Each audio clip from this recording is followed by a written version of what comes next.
Praise the lord. దేవుని నామానికి స్తోత్రం కలుగును గాక.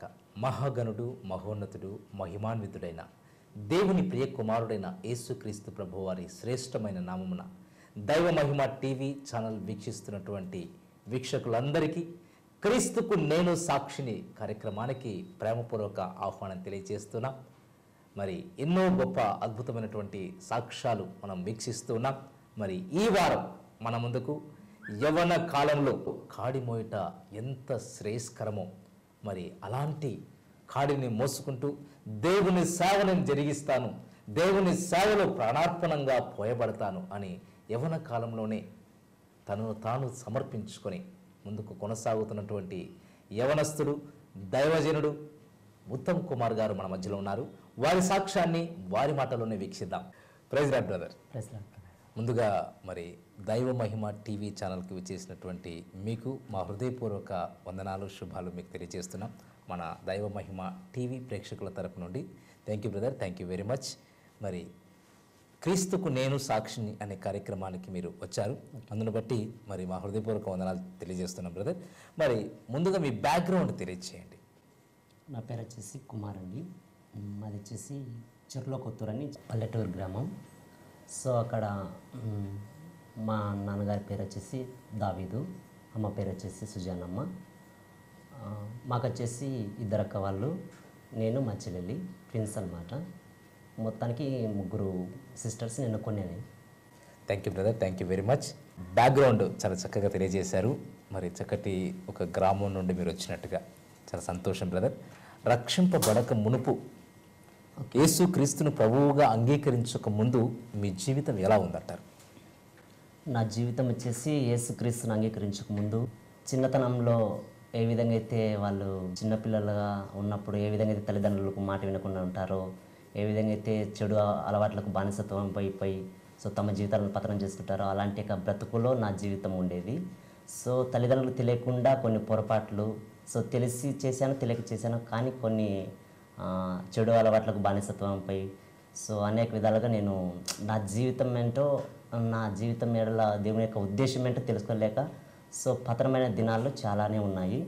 సో చెడు అలవాట్లు అంటే ఏం అలవాట్లు ఉన్నాయంటారు మీకు? చెడు అలవాట్లు అంటే త్రాగుడు కానీ, మత్తు పానీయాలు కానీ ఇవేమీ లేవు, కానీ ఎక్కువ వ్యామోహపు ఆలోచనలు కలిగేటివి. ఓకే, అంటే అమ్మాయిల్ని సో లవ్ చేయాలా అని ఆ యొక్క ఫోకస్ అనేది మా ఫ్రెండ్స్ నుంచి అలవాటైంది అన్నమాట.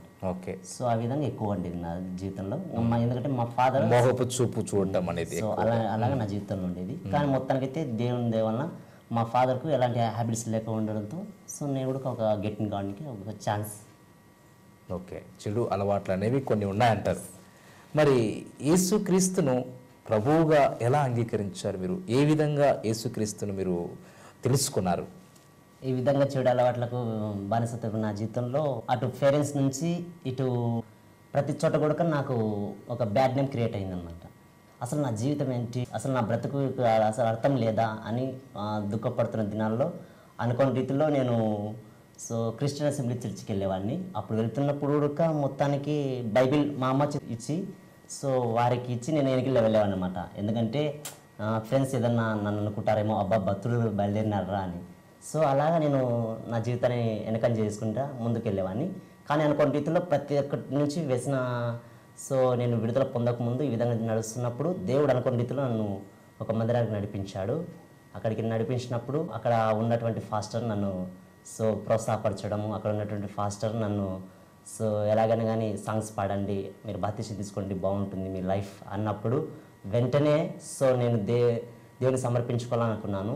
కానీ ఆయన ఒక నిబంధన చేశాడు. సో ఏంటంటే, ఒక సంవత్సరం పాటు మీరు మా చర్చికి రావాలి, మా అలవాట్లు, మా పద్ధతులు, మా ఆలోచనలు, మా నడిపింపు ఎలా ఉంటుందో అవన్నీ మీరు తెలుసుకున్న తర్వాతనే మీకు బాప్తిసం ఇస్తామని చెప్పారు. సరే మంచిదని అలాగే కంటిన్యూ అయ్యాను. సో వండర్ఫుల్గా 2012 1వ తారీఖున 1 నెలల నేను బాప్తిసం తీసుకున్నాను.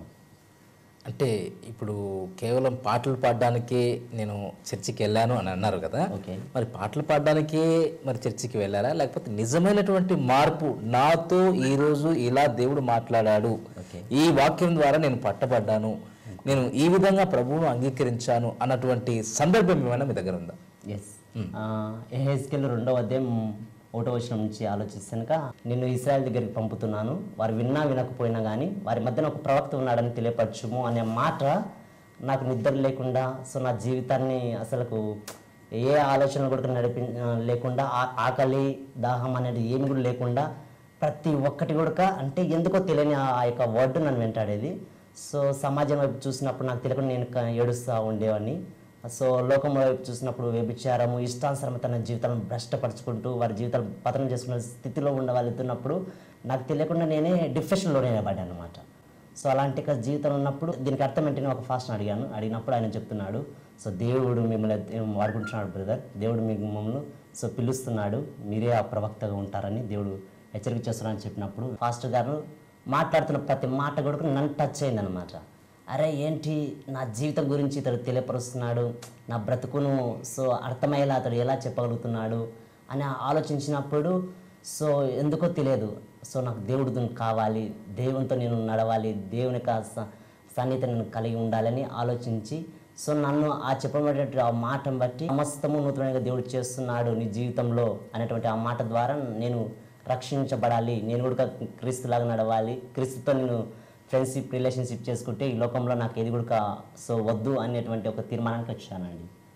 మొత్తానికి యేసును ప్రభువుగా మీ హృదయంలోనికి ఆహ్వానించారు, మీ స్నేహితునిగా మీరు చేసుకున్నారు, ప్లస్ ఆయన కూడా మిమ్మల్ని స్నేహితునిగా చేసుకున్నారు. చాలా సంతోషం బ్రదర్, చాలా ఆనందకరమైనటువంటి శుభ సందర్భం. ఎందుకంటే ఒక పాపి రక్షింపబడుట పరలోకంలో ఒక గొప్ప ఆనందం, ఒక గొప్ప విందు. ఆ రోజు మరి గొప్ప విందు పరలోకంలో జరిగిందని మేము నమ్మి దేవుని స్తుతిస్తున్నాం. Thank you brother. మరి రక్షింపబడిన తర్వాత, ఇంతకుముందు రక్షణ పొందకముందు కొన్ని వ్యామోహపు చూపులు అట్లా ఇట్లా ఉన్నాయన్నారు, అలాగే ఫ్రెండ్స్ ద్వారా అది కలిగిందన్నారు. ఒక్కసారిగా మీరు ప్రభువుని అంగీకరించారు, అంగీకరించిన తర్వాత మీ ఫ్రెండ్స్ ద్వారా కానీ మీ కుటుంబంలో కానీ తర్వాత ఇంకా ఎవరి ద్వారా అయినా అబ్బా పెద్ద భక్తులు బయలుదేరారా అని అన్నటువంటి సందర్భాలు ఏమైనా ఉన్నాయా? రక్షించబడిన తర్వాత పలు విధాలుగా సాధారణ ప్లానింగ్స్ నా మీద క్రియేట్ చేశాయి. సో వాటి నుంచి నేను ఆలోచించింది ఏంటంటే, ఎలాగైనా కానీ నేను మాత్రము సో దేవునితో నడవాలని ఆశించాను. కానీ అనుకోని రీతిలో ఫ్రెండ్స్ ద్వారా కావచ్చు, లేకపోతే ఇంట్లో పేరెంట్స్ ద్వారా కావచ్చు, పలు విధాలుగా సాధారణ క్రియలు ప్రభావితం చేశాయన్నమాట.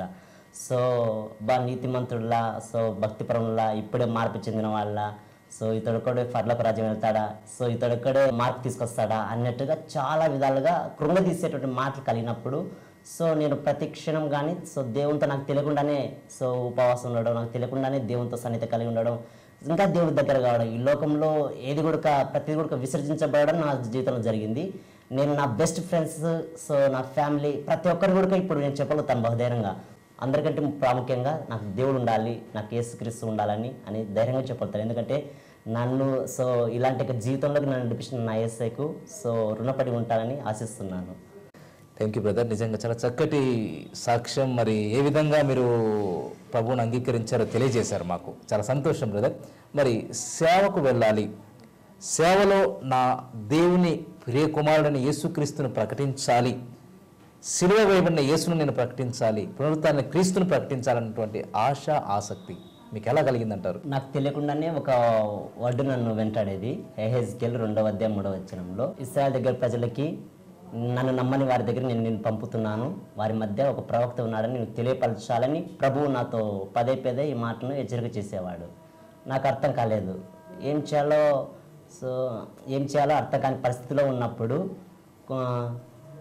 నా కొద్దీ నేను నా స్వతహాగా కుటుంబ ఆర్థిక పరిస్థితి కారణంగా నా కొద్దీ నేను జాబ్స్ అని హైదరాబాద్కు పలానా చోట్ల పలు విధాలుగా తిరిగాను, 14 జాబ్స్ కూడా తిరిగాను, కానీ ఎక్కడ కూడా నాకు గెటిన్ కాలేదు.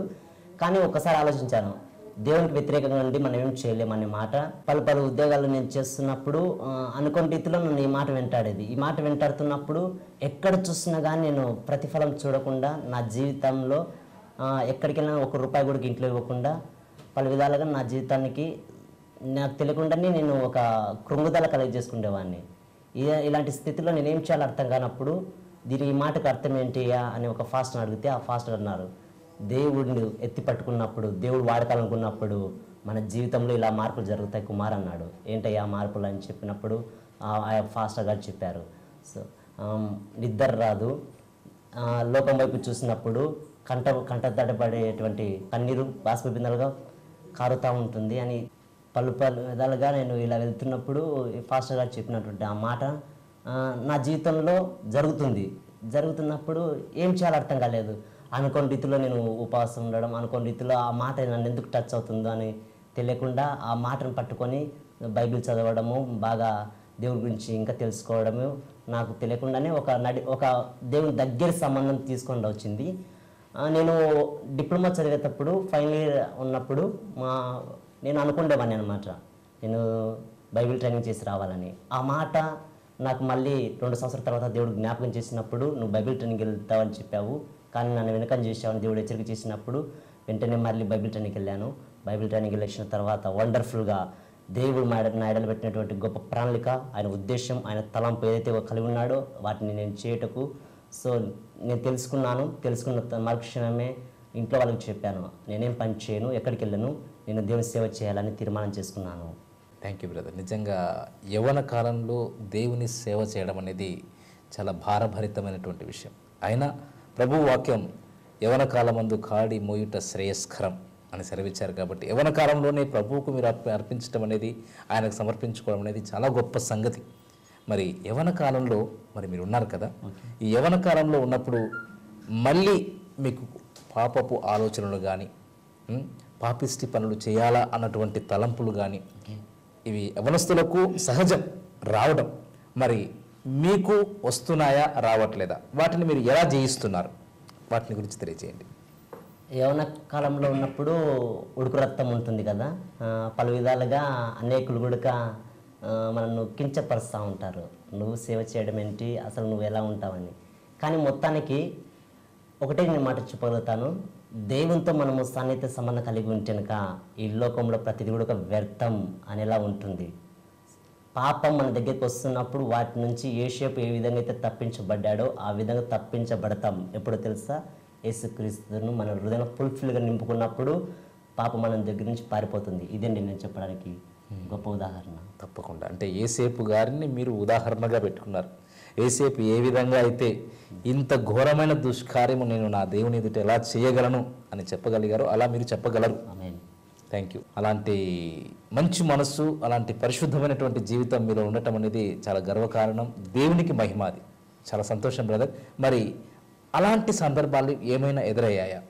అలాంటి సందర్భాలు అంటే ఇప్పుడు ఏదైనా ఒక అమ్మాయి రోడ్డు మీద వస్తుంది, అమ్మాయి చాలా బాగుంది అని మోహపు చూపు చూడటం కానీ, లేదు ఇంకా ఏదైనా మీకు అలాంటి శోధన వచ్చినప్పుడు ఏదైనా జయించిన సందర్భాలు ఏమైనా ఉన్నాయా? సేవ స్టార్ట్ చేయాలనుకున్న మొదట్లోనే విశ్వాసిగా ఉన్నప్పుడు కాకుండా సేవ స్టార్ట్ చేసినప్పుడే చాలా ఎక్కువ శోధనలు వచ్చాయి. వాక్యోపదేశం చేస్తున్నప్పుడే ఎదుటిగా కూర్చున్నటువంటి యవనస్తురాలు నవ్వడం, లేకపోతే కనుక అన్న బ్రదర్ మీరు చాలా బాగా పాట పడతారు, సో ఇలా అనడం. అంటే ఇవన్నీ ఎందుకంటే సాతాను యొక్క శోధనలు పడగొట్టడానికి మనం ప్లానింగ్ చేస్తుంటాయి. కానీ వాటి నుంచి మనము దేవుడు ఇచ్చిన జ్ఞానం చొప్పున దేవుడిని మనం ఎప్పుడైతే హృదయంలో చేర్చుకుంటామో ఫుల్ఫిల్గా అయ్యానని చెప్పేది. సో ఎప్పుడైతే మనం చేర్చుకుంటామో ఆటోమేటిక్గా అవన్నీ మనం జయించగలుగుతాము. మనం జయించలేము, సో కానీ మనలో ఉన్నటువంటి క్రీస్తు వాటిని జయింపచేస్తాడు. అలాంటి సందర్భం ఏమైనా ఉన్నదా మీ దగ్గర? ఎవరైనా ఒక యవనస్తురాలు కానీ వచ్చి మీకు ఇట్లా ఈ విధంగా నవ్వటం కానీ, దాని విషయంలో మీరు పడిపోవడం కానీ అట్లాంటివి ఏమైనా? నేను ఓసనర్ బైబిల్ ట్రైనింగ్కి వెళ్ళినప్పుడు మళ్ళీ మద్రాసుకి వెళ్ళాను. అక్కడికి వెళ్ళిన తర్వాత దేవుడు ఏ విధంగా మన ఎడల ప్లానింగ్స్ కలిగి ఉంటాడు, సాతానుడు మన ఎడల ఏ విధంగా ప్లానింగ్స్ కలిగి ఉంటాడు, వాని యొక్క బాణములు మన మీదకి ఏ విధంగా అవరోధిస్తాడని తెలుసుకున్నప్పుడు వాటి నుంచి విడుదల పొందడానికి బహుధైర్యంగా ముందుకు రాగలుగుతున్నాను. కారణం ఏంటంటే వాటిని ఎలా జయించగలగాలి, వాటి యొక్క వేస్ ఎలా వస్తాయి మన మీదకి, సాతాను యొక్క వేస్ అన్ని తెలుసుకున్నప్పుడు ఇప్పుడు చాలా సింపుల్గా జయించగలుగుతున్నాను. Thank you very much. చాలా సంతోషం బ్రదర్. మరి సేవ బాగానే ఉంది, మరి సేవలోనికి దేవుని సన్నిధిలోనికి వచ్చి సేవకు మీరు సమర్పించుకున్నారు, అంతా బాగానే ఉంది. మరి సేవ ఎక్కడెక్కడ చేస్తున్నారు? మరి సేవలో మీరు వెళ్తూ ఉన్నప్పుడు మీకేమైనా ఆటంకాలు, అభ్యంతరాలు ఎదురైన సందర్భాలు ఏమైనా ఉన్నాయా? నిజంగా నేను యేసుక్రీస్తు సేవకు ఎందుకు వచ్చాను రా బాబు, నాకు ఈ సేవ వద్దు అని అనుకుని వెళ్ళిపోవాలన్నటువంటి సందర్భాలు ఏమైనా ఎదురయ్యాయా? సేవకు వచ్చినప్పుడు పలు విధాలుగా వచ్చాయి శోధనలు. ఫాస్టర్స్ నుంచే శోధనలు ఎక్కువ వచ్చాయి. ఎందుకంటే నా జీవితంలో చెప్పగలుగుతాను, సాతానిక ప్లానింగ్స్ ఎక్కువ ఫాస్టర్స్ నుంచి అన్నమాట. వీటి నుంచి వచ్చినప్పుడు కూడా నేనేం భయపడలేదు. కానీ కుటుంబంలో వారి దగ్గర నుంచి కూడా మనకు ఎదురయ్యే తలకు వెంటనే డిసప్పాయింట్, ఎక్కడో ఒక తెలియక కృంగుదల. ఆ కృంగుదల కలిగినప్పుడు వెంటనే ఒక రోజు 2 రోజులు డిసప్పాయింట్ అయ్యేవాడిని అనమాట. ఎందుకు సేవకు వచ్చాను, ఆర్థికలు ఏమి ఉంది, కానీ ఇవన్నీ ఎందుకని. కానీ అనుకున్న రీతిలో వాక్యం ద్వారా కావచ్చు, లేకపోతే ఏదైనా ఫాస్ట్ ద్వారా కావచ్చు, లేకపోతే ఇతరుల విశ్వాసం ద్వారా కానీ మాట్లాడినప్పుడు వెంటనే నాలో ఒక మెలకు వచ్చేది. నో, దేవుడు నమ్మదగిన వాడు, దేవుడు ఏదైనా చేయటకు సమర్థుడు. మనం డిసప్పాయింట్ చేస్తున్నాడు, మనం దుఃఖం పడుతున్నామంటే అది సాతానిక తలంపు. కాబట్టి ఈ యొక్క శోధనని జయించాలి, నేను దేవుడితో నడవాలి అని వెంటనే మెలకువ కలిగి వెంటనే మళ్ళీ మొదటి స్థానంలోకి వచ్చేవాళ్ళండి. ఓకే, చాలా సంతోషం బ్రదర్. నిజమే, మరి నీతిమంతునికి కలుగు ఆపదలు అనేకములు, క్రీస్తు యేసునందు సద్భక్తిగా బ్రతుకును ఉద్దేశించి వారు హింస పొందుతారు అని రాయబడింది. మరి అటువంటి సందర్భాలు ఏమైనా ఉన్నాయా మీకు? హింస పొందడం కానీ, శ్రమ అనుభవించడం కానీ, ఏదైనా ఒక సందర్భం, యేసుప్రభుని నమ్మిన తర్వాత ఆహారం లేక బాధపడటం, అట్లా ఆ విధంగా. సేవ పరంగా అయితే కనుక దేవుని నమ్మిన తర్వాత సేవ ఎప్పుడైతే స్టార్ట్ చేశానో, సువార్తకి వెళ్ళిన ప్రతి చోట కొన్ని ఆర్థికంగా కావచ్చు, లేకపోతే కనుక ఆహార పరంగా కావచ్చు, లేకపోతే కనుక ఎవరు తోడు లేరు, ఒంటరిగా నిస్సాయక స్థితిలో నేను ఉన్నాను కదా అనేటువంటి కొన్ని ఆలోచనలు కావచ్చు, లేకపోతే కనుక యవనస్తుడు కదా ఇతడేం చేస్తాడు అని కొందరు రైజ్ అయ్యి నా మీద పలు విధాలుగా మాట్లాడిన మాటలు కావచ్చు. ఇలాంటి మాటలన్నీ కూడా నన్ను కృంగదీసినప్పుడు, కానీ నేను దేవునితో ఉన్నాను కదా, దేవుడు నాతో ఉన్నాడు, నాలోనే ఉన్నాడు, సో సమస్తం నేను చేయగలుగుతాను అనేటువంటి ఆ యొక్క ధైర్యాన్ని దేవుడు నాతో ప్రతిక్షణం మాట్లాడు, ఆయన యొక్క చిత్తాన్ని, ఆయన రాజ్యాన్ని కట్టేటువంటి గొప్ప పాత్రగా నన్ను నిలబెడుతున్నాడు. వండర్ఫుల్గా ఇప్పుడు చెప్పగలుగుతాను, చీకటి కాదు. సో ఎలాంటి ఒక శోధనలు వచ్చినా కానీ క్రీస్తుకు సాక్షిగా నిలబడతానని హెచ్చరిక చేస్తున్నాను. Thank you brother, thank you very much. చాలా అద్భుతమైనటువంటి మరి సాక్ష్యం. యవ్వన కాలంలో మీరు దేవునికి పట్టబట్టమే గొప్ప అద్భుతం. దేవుని కొరకు నిజంగా నేను నీతిగా జీవిస్తాను, పరిశుద్ధంగా ఉంటాను, ఏసేపు వలె ఉంటాను, క్రీస్తును కలిగి, క్రీస్తుని పోలి, క్రీస్తు వలె జీవిస్తాను అన్నటువంటి మనసు కలిగి ఉండటం అనేది చాలా అద్భుతం. అది అంతేకాకుండా మీరు నా దేవుని సేవ నేను చేస్తాను, నా దేవుని సేవకు నేను సేవకునిగా ఉంటాను అని మీరు ఆ విధంగా అప్పగించుకోవడం అనేది ఇంకా గొప్ప అద్భుతమైనటువంటి సాక్ష్యం. మరి చివరిగా మనం మీ కుటుంబం గురించి, మీ కుటుంబం వివరాలు కొన్ని తెలియచేయండి. మా డాడీ వచ్చేసి ఫార్మర్, ఆయన ఒక విశ్వాసి మాత్రమే. ఆయన ఎప్పుడు నన్ను డిసప్పాయింట్ చేసేవాడు. ఎందుకంటే నేను ఎక్కడ చెడిపోతాను అనే విధంగా నన్ను డిసప్పాయింట్ చేసేవాడు. కానీ మా డాడీ వల్లనే నేను ఇప్పుడు ఇలాంటి స్థితిలో ఉన్నానని చెప్పడానికి గొప్ప ఉదాహరణ నేను మా డాడీ తీసుకుంటాను. అదేవిధంగా మా కుటుంబంలో నాకు హెల్పింగ్ చేస్తుందంటే మా అమ్మ కూడా విశ్వాసి. కానీ మా అమ్మ ఇప్పుడు నన్ను వెంటనే ఉంటూ ప్రోత్సాహపరుస్తూ, దేవునికి చేద్దాం చిన్న, ఉందాం, దేవునికి ఒక సాక్ష్యం నిలుద్దాం, మా అమ్మ కూడా నేను కృతజ్ఞుడై ఉంటాను. మా సిస్టర్స్ ఇద్దరికీ వారి యొక్క భర్తలు లేకున్నా కానీ వాళ్ళు కూడా మనీ పరంగా కావచ్చు, విశ్వాస పరంగా కావచ్చు ఫుల్ సపోర్ట్గా నాకు ఉన్నారు. అదేవిధంగా మా చెల్లి కూడా ఫుల్ సపోర్ట్గా ఉంది. ఎందుకంటే ఇవంతా ఎందుకు చూస్తున్నానంటే, ఒకప్పుడు అనుకున్నాను మా కుటుంబం ఏంటి, నా యొక్క స్థితి ఏంటి, నా పరిస్థితి ఏంటి, ఇలాంటి యొక్క దీనస్థితిలో పుట్టించావు, అసలు నా బ్రతికేంటి అనుకున్నాను. కానీ ఇప్పుడు చెప్పగలుగుతాను బహుధైర్యంగా, క్రీస్తులో వచ్చిన తర్వాత నిజంగా ఈ యొక్క కుటుంబము నాకు ఇచ్చిన, దేవుడు ఇచ్చిన గొప్ప గిఫ్ట్ అని ఫీల్ అవుతున్నాను. మా కుటుంబాన్ని నిజంగా ఎంతో రుణపడి ఉంటాను. మా కుటుంబము నిజంగా దేవునితో ఇంకా సమయం గడపాలని ఆశిస్తున్నాను. వారు కూడా అలాంటి నడిపింపుకు రావాలని తలుస్తున్నాను. Thank you brother. చాలా చక్కటి కుటుంబం ఉంది మీకు, మంచి కుటుంబం, ప్రోత్సాహపరిచేటువంటి కుటుంబం, మిమ్మల్ని ఎంకరేజ్ చేసేటువంటి కుటుంబం, చాలా అద్భుతంగా దేవుని సేవలో ముందుకు వెళ్ళండి అని మిమ్మల్ని ముందుకు నడిపించేటువంటి కుటుంబం మీకంటూ ఉంది.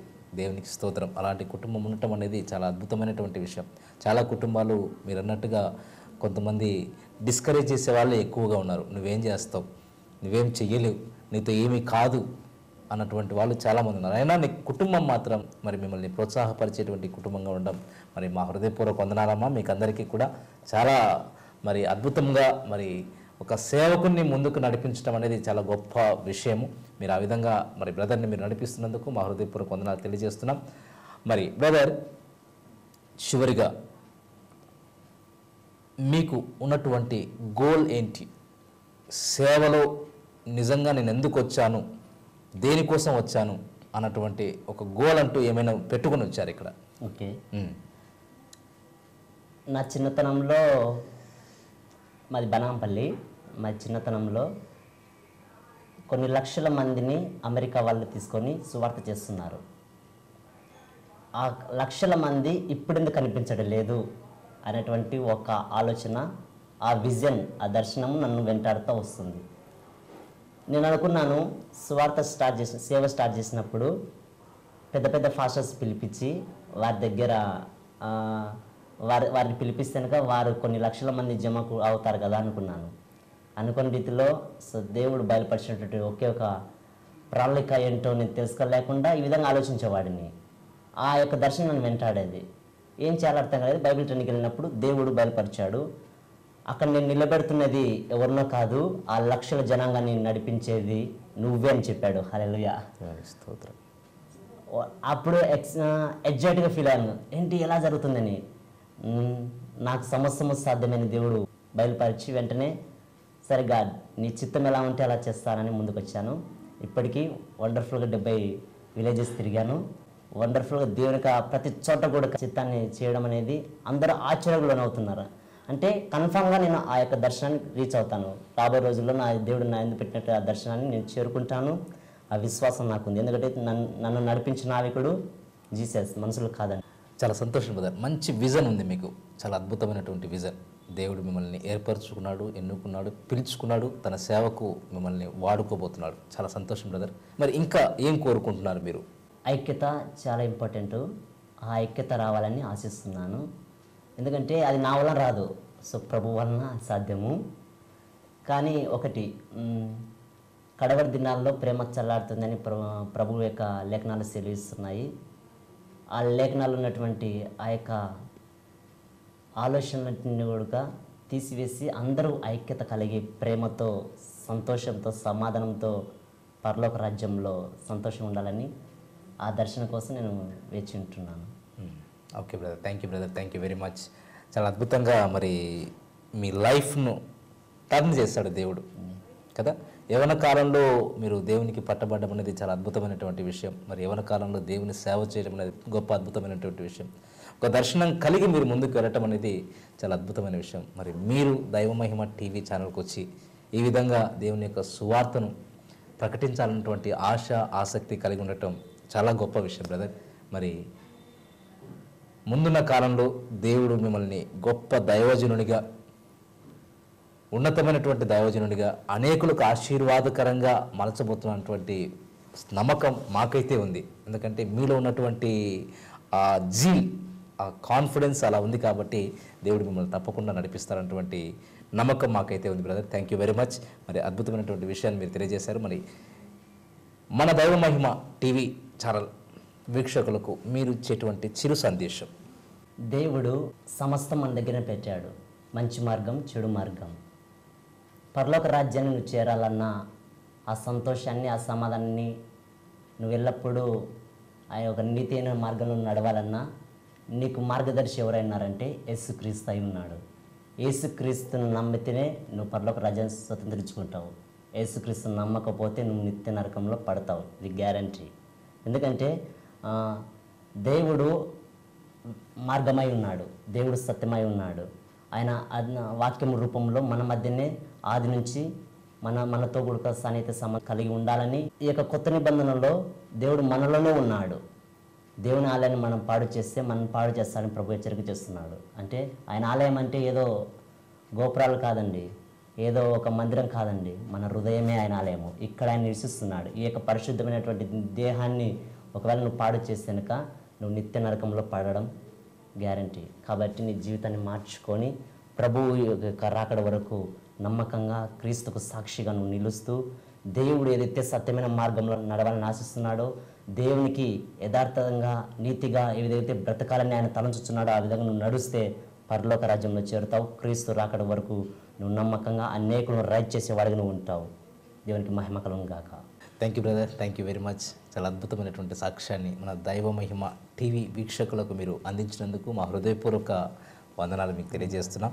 మరి చివరిగా మన దైవ మహిమ టీవీ వీక్షకుల కొరకు చిన్న ప్రార్థనతో మరి కార్యక్రమాన్ని ముగించుకుందాం. ప్రార్థించండి.